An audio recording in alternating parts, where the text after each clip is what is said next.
안녕하세요. 저는 천안 오병이어교회를 섬기고 있는 이은정 전도사입니다. 정말 오늘 이렇게 예배를 드리면서 엔터교회 성도님을 하나님이 얼마나 사랑하는지를 좀 이 시간 좀 제가 보고 또 많이 감동받았어요. 그래서 여기까지 오는 길이 정말 쉽지 않았습니다. 영적인 방해가 많았는데 그럼에도 불구하고 이 자리에 서게 해주신 하나님께 정말로 감사드립니다. 오늘 엔터교회 3주년 예배, 이 소중한 시간에 저를 불러주시고 또 간증할 수 있는 기회를 주셔서 정말 감사드립니다. 제가 이렇게 목사님을 뵌 지 10년이 되었거든요. 제가 2015년 저희 교회 문화선교 카페 어쿠스틱 콘서트에 오셔서 섬겨주셨을 때 제가 처음 뵙고, 그 후로 저희 목사님과 함께 전시회도 하시고, 그리고 교회 새가족 초청 프로그램에 오셔서 콘서트와 또 간증도 해주셨습니다. 저뿐만 아니라 또 저와 함께하는 가족, 그리고 오병교회 모든 성도님들이 이렇게 사랑하는 나들 목사님과 사모님, 그리고 엔터교회를 섬기시는 모든 성도님들이 또 엔터교회의 3주년을 진심으로 또 축하하고 또 축복합니다. 오늘 저는 여러분에게 하나님이 세상에서 가장 낮은 자리에 살던 저의 삶을 하나님이 어떻게 변화시켜 주셨는지 저의 지나온 시간을 얘기할 것입니다. 여러 곳에서 간증했던 경험이 있지만 늘 앞에 서면 떨리고 긴장이 됩니다. 그래서 제가 준비해온 원고를 읽으면서 간증하겠습니다. 먼저 제가 어릴 때부터 하나님을 만나게 된 고등학생 때까지 어떤 상황에서 또 어떻게 살았는지를 먼저 말씀드리겠습니다. 저는 강원도 봉평에서 태어났습니다. 부모님은 첫째인 저를 낳고 이후 돈을 벌기 위해 서울로 올라가셨습니다. 그런데 부모님이 정착한 곳은 서울의 사창가 중 하나였던 천호동이었습니다. 사창가 골목 제일 안쪽에 있는 단칸방에 살면서 아빠는 일용직 노동자로 일하셨고, 엄마는 사창가 어귀에서 지나가는 남자들에게 성매매를 유도하여 여인숙으로 데려오고 또 여인숙에서 소개비를 받는 일을 했습니다. 그때가 엄마의 나이 25쯤이었습니다. 저는 그때 어린 나이였기 때문에 엄마가 무슨 일을 하는 것인지 또 제가 어떤 곳에 살고 있는지 알지 못했습니다. 그저 저랑 함께 놀아주고 또 저를 예뻐해주는 많은 언니들이 있는 것이 좋았습니다. 언니들은 밤이 되면 짙은 화장을 하고 또 짧은 치마를 입고 빨간색 조명 아래 앉아 있었습니다. 낮에는 아무도 다니지 않는 썰렁한 골목이 밤이 되면 화려한 빨간색 불빛으로 채워지고 또 많은 사람들이 오가는 것이 저는 신기했습니다. 그러나 저는 그곳에서 자랐다는 것을 아무에게도 이야기하지 않았습니다. 어느 날 밤 엄마가 잠들어 있던 저를 흔들어 깨웠습니다. 무슨 일인지 모르지만 거기서 빚을 지고 몰래 도망쳐야 하는 상황이 되었고, 그렇게 우리 가족은 6년을 살아왔던 천호동 사창가를 떠나 야반 도주하여 천안으로 내려오게 되었습니다. 천안에 왔지만 부모님은 서울에서와 똑같은 일을 하셨습니다. 천안역 부근에도 사창가가 있었는데 그 골목 안에 살면서 엄마는 남자들을 여인숙으로 데려오는 일을 똑같이 하셨습니다. 천안으로 온 후 엄마 아빠는 매일매일 싸웠습니다. 싸우고 나면 아빠가 저와 동생들을 불러놓고 늘 하는 얘기가 있었습니다. 니네 엄마 창녀야. 저는 아빠의 그 소리가 정말 듣기 싫었지만 사실은 저도 그것을 알고 있었습니다. 제가 초등학교 4학년이 되었을 때 엄마는 세를 얻어 직접 여인숙을 운영하기 시작했습니다.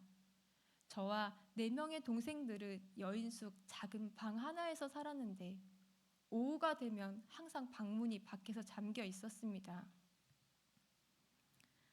여인숙 손님들이 우리 방에 들어가지 못하도록, 그리고 우리가 밖으로 나가지 못하도록 자물쇠로 잠가 둔 것입니다. 엄마가 왜 그렇게 문을 잠그고 다니는 것일까? 나이가 들면서 엄마가 하는 일이 부끄럽고 또 수치스러운 하지 말아야 하는 일이라는 것을 조금씩 알아가게 되었습니다. 그래서 저는 학교와 집 외에는 밖에 잘 나가지 않았습니다. 중학생이 되어 학교를 마치고 집에 들어올 때는 어린 내가 사창가 골목으로 들어가는 것을 사람들이 이상하게 생각할까봐 사창가 골목 입구에서 서성거리다가 지나가는 사람들이 없을 때 집으로 뛰어 들어가곤 했습니다. 또 친구들이 제가 여인숙에 사는 것을 알게 될까봐 늘 불안했습니다. 언제부턴가 엄마는 짙은 화장을 하고 또 옷차림에 신경을 쓰기 시작했습니다. 저는 엄마의 행동을 이상하게 생각하고 있었는데 엄마는 다른 남자를 지속적으로 만나고 있었습니다. 엄마가 만나던 그 남자는 조직 폭력배였는데 하루는 엄마가 그 남자에게 맞아 만신창이가 되어 집에 돌아왔습니다. 얼굴은 피투성이가 되고 온몸이 멍이 들어 그렇게 집에 돌아왔습니다.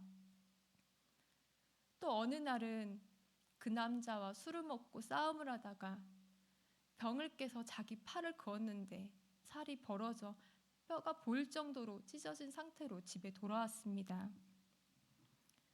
그걸 다 보면서도 아빠는 아무런 말을 하지 않았습니다. 아빠는 그 사람과 싸울 자신이 없었던 것인지 혹은 엄마가 누구를 만나든지 상관하고 싶지 않았던 것인지 엄마에게 아무 말도 하지 않았습니다. 중학교 3학년이 되었을 때 엄마는 그 남자와 방을 얻어 집을 나가버렸습니다. 저는 학교에 갔다 오면 폐인처럼 누워있는 아빠와 또 4명의 동생을 돌보아야 했습니다. 1년 정도 시간이 흐른 후 집을 나갔던 엄마가 다시 돌아왔습니다. 저는 엄마가 너무 미웠지만 그래도 엄마가 다시 돌아온 것이 기뻤습니다.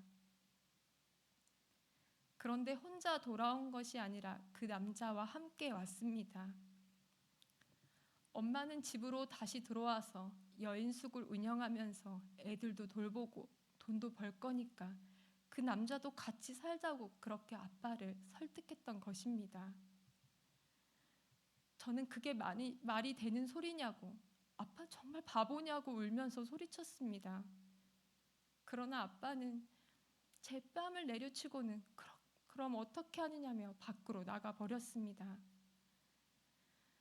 저는 엄마에게 차라리 집을 나가라고 소리 질렀습니다. 그랬더니 그 남자가 어린 년이 싸가지가 없다며 저를 때렸습니다. 맞으면서도 피하지 않고 나가라고 소리 질렀더니 그 남자는 독한 년이라고 욕을 하면서 나가버렸습니다. 그러나 결국 우리는 한 집에서 엄마, 아빠, 그리고 그 남자와 함께 살게 되었습니다. 고등학교 1학년이 되었습니다. 담임 선생님께서 3박 4일 임원 수련회를 가지 않겠느냐고 말씀해 주셨습니다. 저는 그때까지 한 번도 여행이라는 것을 해본 적이 없었기 때문에 어린 마음에 갈 수만 있다면 수련회에 참석하고 싶었습니다. 집으로 돌아와서 엄마에게 조심스럽게 얘기를 꺼냈는데 예상과 달리 엄마는 아무 걱정 말고 다녀오라고 하였습니다. 저는 처음 집을 떠나 여행을 하게 될 생각을 하니 마음이 너무 기뻤습니다. 그런데 수련회를 마치고 돌아왔을 때 집에는 아무도 없었습니다. 저만 홀로 남겨두고 동생들을 데리고 모두 사라진 것이었습니다. 갑자기 일어난 그 상황이 믿겨지지 않았습니다. 모두 어디로 간 것인지 아무것도 알 수 없어서 울지도 못하고 그냥 방 안에 주저앉아 있었습니다. 시간이 조금 지났을 때 여인숙 집주인 아주머니가 달려 들어와서는 저를 붙잡고 흔들며 너희 엄마 어디 있냐고 소리를 질렀습니다. 그리고 땅바닥에 주저앉아 내 돈 어떻게 하느냐고 한참을 우셨습니다. 저는 그때서야 알게 되었습니다. 제가 수련회 가는 것을 허락해 준 것은 저를 남겨두고 떠나기 위해서였습니다. 저만 남겨둔 이유는 다시 도망칠 계획을 말하면 제가 절대로 그렇게 할 수 없다고 말할 것을 알고 있기 때문입니다. 그래서 아빠와 엄마, 그 남자, 그리고 동생들만 데리고 도망을 친 것입니다. 저는 17살 때까지 사창가에서 살았습니다. 가난해서 배가 고팠고 또 무서웠고 힘들었습니다. 엄마가 미웠고 아빠가 정말 미웠습니다. 그러나 부모에게 버림을 받아 혼자 남겨졌던 그날만큼 힘들고 또 아프고 슬픈 적은 없었습니다. 여인숙 집 주인 아주머니는 감사하게도 제 손에 3만 원을 쥐어 주었습니다. 엄마에게 연락 오면 꼭 얘기해달라고 하였습니다. 여인숙을 떠나 갈 곳이 없던 저는 1년 정도 여기저기 친구 집을 돌아다녔습니다. 짧게는 며칠, 또 길게는 한 달 이상 머무른 곳도 있었습니다. 그러다 더 이상 어디도 갈 수 없는 상황이 되었습니다. 이제 나는 어디로 가야 하나 생각하고 있을 때 아주 어릴 적에 친구를 따라 교회에 갔던 일이 떠올랐습니다. 교회에서 사람들이 기도하는 모습이 생각이 났습니다. 저는 그날 처음으로 하나님께 기도를 드렸습니다. 하나님, 갈 데가 없어요. 하나님이 정말 있다면 제가 갈 곳을 알려주세요. 간절한 마음으로 기도를 했습니다. 다음 날 학교에 갔더니 친구가 할 이야기가 있다며 저를 불렀습니다. 그 친구는 너에게 허락도 받지 않고 제 얘기를 다른 사람에게 얘기했다면서 미안하다고 하였습니다. 누구에게 얘기했느냐고 물었더니 자기가 다니는 교회 전도사님에게 어디로도 갈 곳이 없는 제 상황을 모두 말했다는 것이었습니다. 그런데 그 다음 날 그 전도사님에게 연락이 왔습니다. 저를 데리러 오시겠다고. 그분은 제 얼굴 한번 본 적이 없었고 제 상황도 제 얘기도 직접 들어보지 않으셨는데 아무것도 묻지 않으시고 저를 데리러 오겠다고 하셨습니다. 학교를 마치고 나오니 정말 전도사님과 사모님이 학교 앞에서 저를 기다리고 있었습니다. 전도사님과 사모님은 저에게 맛있는 저녁을 사주신 후에 두 분이 살고 계시는 빌라로 데리고 가셨습니다. 그리고 제가 쓸 방이라고 하시며 방 문을 열어주셨는데 그곳은 저에게 천국과 같았습니다. 침대와 책상, 옷장, 모든 것을 벌써 다 준비해 두시고 방도 예쁘게, 정말 예쁘게 꾸며놓아 주셨습니다. 얼굴 한번 보지 않은 저를 위해서 어떻게 이렇게 해주실 수 있을까? 정말 모든 것이 믿겨지지 않았습니다. 어떻게 이런 일이 일어날 수 있을까? 그러면서 한편 이곳에서는 얼마 동안 머무를 수 있을까 하는 두려움도 있었습니다. 그러나 저는 이후로 지금 천안 오병이교회 담임 목사님이신 장동근 목사님의 가족이 되어 20여 년을 함께 살고 있습니다. 때로는 저의 못난 마음과 또 부족함으로 목사님 또 사모님 마음을 아프게도 하였지만 목사님과 사모님은 그런 저를 언제나 품어주셨습니다. 목사님과 가족이 되고 저는 얼마 후에 지방연합 부흥성에 참석을 하게 되었습니다. 말씀의 은혜를 받고 하나님께 쓰임받고 싶은 강한 소원이 생겨 부르짖으며 하나님께 간절히 기도했습니다. 둘째 날 저녁 기도할 때 하나님께서 그림 하나를 보여주셨는데 제 앞에 엄마가 죽어서 누워 있었습니다. 저는 엄마가 미웠지만 엄마가 죽은 것을 보니 눈물이 쏟아졌습니다. 진짜 엄마가 죽은 것인가 하는 생각도 들었는데 그때 처음으로 하나님의 소리를 들었습니다. 엄마를 용서하라고. 근데 저는 그때 바로 그렇게 하겠다고 하나님 앞에 기도하지 못했습니다. 용서할 수 없을 것 같았기 때문입니다. 그러나 훗날 저는 그 용서가 엄마를 위한 것이 아니라 바로 저 자신을 위한 것임을 깨닫게 되었습니다. 미움과 분노의 죄에 묶여 살던 저를 자유롭게 하시려고 용서하라고 말씀하신 것이었습니다. 오랜 시간이 걸렸지만 십자가의 사랑을 깨닫고 저는 엄마에 대한 원망과 또 분노와 미움으로부터 자유함을 얻게 되었습니다. 제가 목사님과 가족이 되고 5년이 지났을 때 어떤 경로를 통해 동생 스리가 있는 곳을 알게 되었습니다. 동생이 어떻게 살고 있는지 또 너무 보고 싶어서 목사님께 말씀을 드리고 동생을 찾아갔습니다. 동생은 강원도 원주에 있는 빵 공장에서 일하고 있었습니다.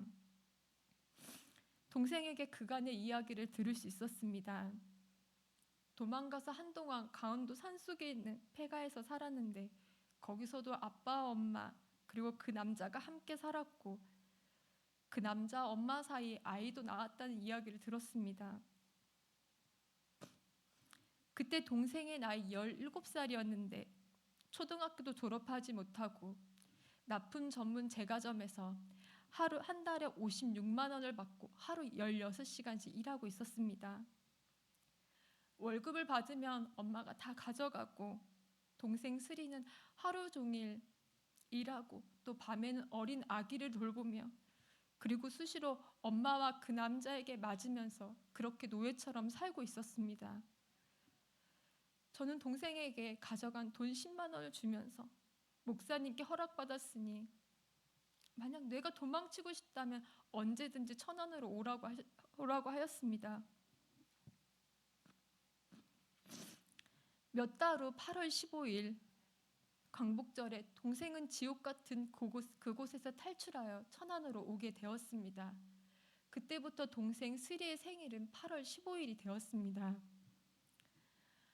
버스 터미널에서 기다리고 있는데 동생이 차에서 내렸습니다. 근데 동생의 머리카락이 불에 타서 다 그을려 있었습니다. 엄마가 그 남자와 싸우는 걸 말리는데 엄마가 자기에게 기름을 뿌리고 불을 붙였다고 했습니다. 그리고 그 남자가 신발을 신은 채로 얼굴을 차서 어금니가 부러진 채로 있었고 또 손은 습진이 심해 다 썩어가고 있었습니다. 이런 동생을 목사님은 사랑으로 돌보아 주셨습니다. 사람들이 동생의 상태를 보고 병원으로 보내 정신치료를 받게 해야 하지 않느냐고도 하였지만 목사님은 그저 사랑으로 돌보아 주셨고 3년쯤 지나 동생은 어릴 적 밝은 모습으로 다시 돌아왔습니다. 그렇게 지금까지 동생과 함께 행복하게 살고 있습니다. 이렇게 연약한 저의 인생을 하나님이 어떻게 변화시키시고 또 사용해 주셨는지 말씀드리겠습니다. 내가 만약 가장 힘들었던 그때 기도하지 않았다면, 내가 만약 하나님을 만나지 못했다면 내 인생은 어떻게 되었을까 생각해 보았습니다. 무엇을 위해 어떻게 살아야 하는지, 아름다운 것은 무엇이고 가치 있는 것은 무엇인지 아마도 저 스스로는 깨닫지 못했을 것입니다. 어쩌면 저는 엄마와 별반 다르지 않은 그런 삶을 살고 있었을지도 모릅니다. 가장 어두운 곳 사창가에서 자란 나를, 부모에게 버림받은 나를 하나님이 지켜주셨다는 것을 알게 되었을 때 나는 나의 인생을 하나님께 드리겠노라고 약속했습니다. 2004년 5월 목사님은 신학대학원을 마치시고 바로 오병이어교회를 개척하셨습니다. 저는 오병이어교회 첫 성도가 되었고 또 목사님은 저에게 어린이 부서를 맡겨주셨습니다. 하루 8시간 기도를 하고 또 그 외의 시간에는 하루 종일 나가 동네 아이들을 만나 함께 놀며 또 전도하였습니다. 첫 번째 예배당에서 두 번째 예배당으로 이전을 했습니다. 어려운 분들이 사는 아파트 단지 내 상가 지하 공간이었습니다. 대부분 맞벌이 부부였고 어린 아이들은 늦은 밤까지 아파트 공원에서 놀고 있었습니다. 부모의 돌봄을 받지 못하는 그 아이들과 함께하며 아이들을 전도했고 그 성전이 아이들로 가득 채워졌습니다. 그리고 지금의 세 번째 예배당으로 건축해 이전해 와서 다시 동네에서 열심히 전도했습니다. 그동안 저는 하나님의 은혜로 약 300명의 아이들을 전도할 수 있었습니다. 그리고 하나님은 이렇게 낮고 천한 자리에 있던 제 동생 스리와 나, 우리 자매를 내가 매일 기쁘게 또 새롭게 하소서라는 TV 프로그램에 나가게 하셨습니다. 거기서 우리는 지나온 삶에 함께하신 살아계신 하나님, 또 인생을 변화시키시는 하나님의 은혜를 전할 수 있었습니다. 또 감사하게도 그 영상을 100만 명의 사람들에게 전할 수 있었습니다. 그리고 영상을 본 많은 사람들에게 연락이 왔습니다. 하나님을 모르던 사람이 믿음을 결심했다고 하는 연락도 받았고, 또 신앙생활을 포기했던 사람이 다시 시작한다는 얘기도 들었습니다. 그리고 영상을 보고 천안으로 이사와서 우리 교회 함께 신앙생활하고 있는 가정도 있습니다. 하나님이 우리를 그렇게 사용해 주셨습니다. 여러분, 제가 오늘 전한 간증처럼 나를 향한 하나님의 계획이 있습니다. 사람의 마음에는 많은 계획이 있어도 오직 여호와의 뜻만이 완전히 서리라. 잠언 19장 21절 말씀입니다. 사람이 무엇을 만들 때 그냥 만드는 것이 아니라 어떤 계획을 가지고 만듭니다. 지금 멘토교회 예배당 공간도 많이 생각하시고 또 계획하신 후에 공간을 만드셨을 것입니다. 하나님이 각 사람을 만드실 때도 큰 뜻과 계획을 가지고 만드십니다. 단순히 내가 이 사람을 어떻게 만들까 하는 어떤 형상에 관한 것만이 아닙니다. 나를 향한 하나님의 계획은 나의 형상뿐만 아니라 나의 인생 전체에 대한 것입니다. 내가 창조한 나의 아들 또 나의 딸이 어떠한 인생을 살기 원하신다는 우리 삶 전체에 대한 계획이십니다. 나는 우연히 또 아무 의미 없이 존재하는 사람이 아니라 하나님의 놀라우신 뜻과 계획 안에서 지어진 것입니다. 단 한 사람도 예외 없이 그 사람을 향한 하나님의 놀라우신 계획이 있는 것입니다. 여러분을 향한 하나님의 계획은 무엇일까요? 저는 그것을 잘 알지 못합니다. 그러나 너무나 분명한 것은 나를 향한 하나님의 그 계획은 선하고 또 아름다운 것이라는 사실입니다. 부모에게 버림받고 또 혼자 남겨졌다가 목사님을 만나고 제 삶이 안정되었지만 그때도 저는 제 미래에 대해 어떤 꿈도 꿀 수 없었습니다. 그냥 고아원에 들어가지 않게 된 것만도 다행이지 생각했습니다. 하나님이 저 같은 사람에게도 아름다운 계획을 가지고 있을 것이라는 생각을 전혀 하지 못했습니다. 어쩌면 여러분 중에도 저와 같은 생각을 가진 분이 있을 수도 있습니다. 물질과 외모, 학벌과 인맥, 건강과 나이, 그 어느 것도 남보다 많이 가졌거나 또 유리한 것이 없으니 내 삶은 조금도 나아질 수 없다고, 달라질 수 없다고 생각하시는 분도 있을 수 있습니다. 그러나 오늘 제가 간증한 것처럼 살아계신 하나님은 지금 우리의 삶의 환경이 어떠한가 관계없이 우리 각자를 향한 너무나 아름다운 계획을 가지고 있습니다. 사창가에서 태어나고 또 자라고 버림받은 제가 어떻게 아름다운 인생을 꿈꿀 수 있었을까요? 그러나 하나님은 계획이 있으셨습니다. 그런데 사람을 향한 하나님의 계획이 선한 것이라면 왜 모든 인간의 인생이 평안하고 또 복되고 행복하지 않은 것일까요? 그것은 각 사람에게 책임이 있는 것입니다. 건물은 설계도대로 되어질 수 있지만 인간의 인생은 설계도대로 되어지는 것이 아닙니다. 하나님은 인간에게 자유의지, 즉 선택할 수 있는 의지를 주셨기 때문입니다. 20년 전 교회가 시작되고 또 기도할 때 하나님은 사람을 향한 하나님의 마음을 들을 수 있는 길을 열어주셨습니다. 이후로 저는 20여 년 동안 매일 하나님의 마음에 귀를 기울이며 주신 감동에 따라 교회와 또 사람들을 위해 기도하는 중보 기도자의 삶을 살았습니다.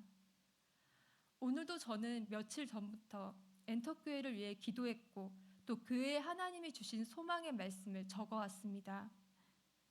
하나님의 마음을 듣는 것을 예언의 은사라고 하지만 저는 예언이라는 단어 대신 하나님이 주시는 소망의 말씀이라는 표현을 사용하고 싶습니다. 제가 기도했던 수백 명의 사람들과 또 교회의 미래에 대해 하나님은 언제나 소망의 말씀을 주셨습니다. 그러나 오랜 시간 하나님께 각 사람을 향한 소망의 말씀을 듣고 또 전한 후 실제 그들의 삶의 변화를 보며 깨닫게 된 것은 예언은 확정이 아니라는 사실입니다. 하나님은 우리의 미래 또 인생에 대한 아름다운 계획을 세워두셨지만 그것은 계획이지 확정이 아닙니다.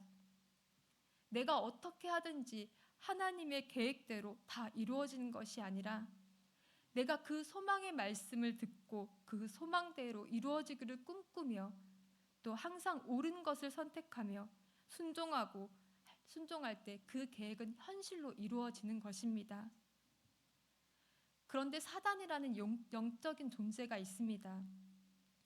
사단은 항상 하나님의 선하신 계획하심대로 우리가 가지 못하도록 유혹하고 또 방해합니다. 심지어 하나님을 흉내내어 나를 향한 사단의 계획을 세워두고 나를 좌절하게 하고 또 낙심하게 하고 또 무엇인가에 중독되어 헤어나오지 못하게 하고 또 마음의 약점을 공격하여 두렵게 하거나 불안하게 하거나 우울하게 하고 꿈과 소망이 자라지 못하게 합니다. 사단의 모든 유혹과 방해들을 이기고 우리는 항상 하나님을 선택해야 합니다. 항상 옳은 것을 선택해야 되는 것입니다. 사단의 공격과 유혹들을 이기고 하나님을 선택하면 나의 삶의 환경이나 능력, 나이나 건강과도 전혀 관계없이 하나님은 하나님의 뜻대로 나의 인생을 정말 가치 있고 아름답게 만들어 주시는 것입니다. 사랑하는 여러분, 이 자리에 있는 여러분 누구도 예외 없이 하나님의 아름다운 계획이 있습니다. 저는 그것을 조금도 의심하지 않습니다. 여러분을 향한 하나님의 선하고 또 아름답고 놀라운 계획이 있습니다. 그것을 믿고 여러분은 그 어떤 것에도 제한받지 말고 하나님 안에서 아름다운 꿈을 꾸시기 바랍니다. 꿈을 주시는 하나님이시고 또 그 꿈을 이루시는 하나님이십니다. 오늘 저 한 사람이 간증을 했는데 사실 저와는 다르지만 각기 다른 큰 아픔을 가지고 있고 힘들고 어렵게 살았던, 그런데 하나님의 놀라운 은혜로 그 인생이 변화된 7명의 사람들과 한 가족을 이루어 살고 있습니다. 우리 가족의 이름은 아둘람 가족인데요. 우리는 피를 나눈 가족보다 더 서로를 사랑하고 또 함께 꿈꾸며 하나님을 위해 또 섬기는 오병이교회를 위해 살아가고 있습니다. 우리는 각자 다른 삶을 살고 있었지만 지금은 함께 모여 한 곳에서 행복하게 일하며 또 사명을 감당하고 있습니다. 우리가 일하는 곳은 천안 목천에 있는 문화공장 그레이스 세븐입니다. 1층은 파스타 카페입니다. 이제는 많은 이들에게 맛집으로 알려졌는데요.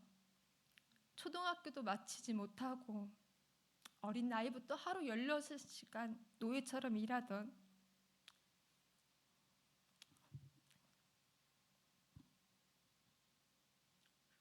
큰 아픔을 가진 제 동생이 메인 셰프입니다. 그리고 2층은 갤러리입니다. 우리는 이곳 그레이스 세븐에서 다양한 문화 프로그램과 또 신앙 회복 프로그램들을 진행하고 있습니다. 이곳은 단순히 맛있는 음식을 먹고 또 문화를 누리는 공간이 아닙니다. 하나님이 우리에게 원하셨던 부흥의 일들을 꿈꾸고 있습니다. 우리는 이곳에 찾아오는 피곤하고 또 지치고 상처받은 영혼들과 함께하며 그들을 다시 세우는 사역을 준비해왔고 지금 감당하고 있습니다. 작년부터는 탈북 청소년 9명을 품고 이들을 돌보고 세워가고 있습니다. 이제 오늘 저의 이야기를 정리하려고 합니다. 하나님은 살아계십니다. 절대로 변화될 수 없는 제 악의 삶을 살던 저의 인생을 이렇게 바꾸셨으니 하나님은 분명 살아계십니다. 제 남은 인생도 살아계신 하나님의 뜻대로 아름답고 가치 있게 쓰임받기를 소원합니다. 오늘 부족한 제가 말씀을 전했는데요. 다른 것은 다 잊어도 한 문장만 기억하셨으면 좋겠습니다. 하나님은 나를 향해 가장 아름다운 계획을 가지고 계신다. 하나님은 나를 향해 가장 아름다운 계획을 가지고 계신다. 이 말씀 기억하시고 항상 하나님을 선택하셔서 여러분을 향한 하나님의 선하신 뜻과 계획이 모두 이루어질 수 있기를 예수님의 이름으로 축복합니다. 자, 이제 세상에서 가장 연약한 사람들이 함께 모여 어떻게 무슨 일을 하며 살아가고 있는지 영상으로 함께 보시겠습니다. 오늘 제 이야기 들어주셔서 정말 감사합니다.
주셨네. 나를 자유케 하네. 내게 생명 주셨네. 십자가 내게 소망 주셨네. 영원토록 십자가 사랑하리. 영원토록 십자가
십자가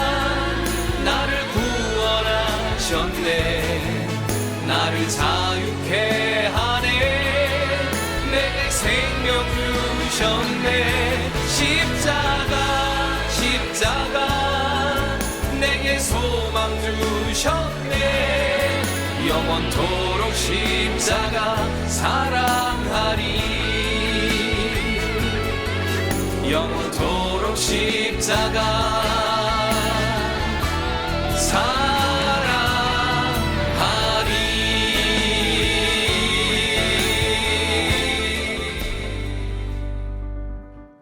마지막 지금 들으신 노래는 오병혁 교회 우리 담임 목사님이 직접 부르신 노래예요. 네. 여러분 3주년을 우리가 기념하면서 이은정 전도사님 통해서 여러분 각자에게 하나님이 어떤 마음을 주셨을 것 같아요. 여러분 이은정 전도사님만큼 험악한 삶을 사신 분이 아마 여기에는 제가 볼 땐 없거든요. 하나님 만나면요 누구나 그 안에서 행복할 수 있습니다. 네, 아무리 험악한 인생을 살아도 하나님만 만나면 우리 인생은 그때부터 펼쳐지는 거예요. 행복이. 그리고 내가 먼저 하나님 안에서 회복되고 행복해지면 그때 하나님이 우리를 쓰십니다. 여러분, 저는 우리가 이제 3주년을 맞아서 이렇게 우리가 받은 은혜와 행복이 풍성한데 전해야 되지 않겠습니까? 믿지 않는 내 주변의 가족들, 지인들, 우리 3주년을 맞이해서 더 열심히 우리가 이 하나님이 주시는 행복을 우리만 누릴 것이 아니라 정말 모르는 분들에게 전하기 위해서 우리 다시 한번 마음을 먹어야 될 것 같습니다. 나부터 먼저 회복하고 그럼 열심히 신앙생활을 하면서 하나님 안에서 우리의 모든 상처가 다 치유되길 바랍니다. 하나님 우리를 향한 분명한 계획을 가지고 계십니다. 여러분 이거 믿으시죠? 예, 이것을 우리가 소명의식이라고 얘기하는데요. 소명의식을 우리가 다 빨리 발견해서 하나님의 계획을 이루는 그런 삶을 살면 좋겠습니다. 우리 제가 잠깐 오병이어 교회와 우리 이은정 전도사님을 위해서 우리 함께 기도하는 시간 잠깐 갖도록 하겠습니다. 우리 축복의 기도, 교회를 위해서 함께 우리 기도하겠습니다. 하나님 감사합니다.